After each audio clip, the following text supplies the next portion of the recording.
சங்கீதம் 72:3 ஒரு வசனம் இருக்குது. பர்வதங்கள் ஜனத்துக்கு சமாதானத்தை தரும். இந்த உலகத்தில் அநேக மலைகள், பர்வதங்கள் ஜனங்களுக்கு கொஞ்சம் நிம்மதியை கொடுத்தாலும், ஆனால் உண்மையான சமாதானம் இந்த கல்வாரி பர்வதமாகிய இயேசு கிறிஸ்து மனுஷனுடைய பாவத்திற்காக மரித்த அந்த இடம்.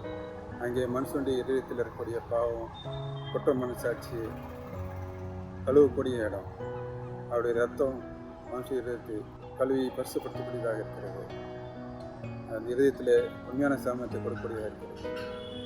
இன்னொரு காரியம், சியோன் பர்வதம் வடிப்பான ஸ்தானமும் சர்வபூமியின் மகிழ்ச்சியுமாக இருக்கிறது என்று சொல்லப்படுகிறது.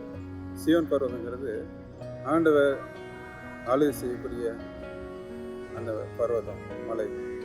இயேசு கிறிஸ்து ஆளக்கூடிய அந்த பர்வதம், அந்த இடம் மனுஷனுக்கு மகிழ்ச்சியும் சமாதானத்தை கொடுக்கக்கூடியதாக இருக்கிறது.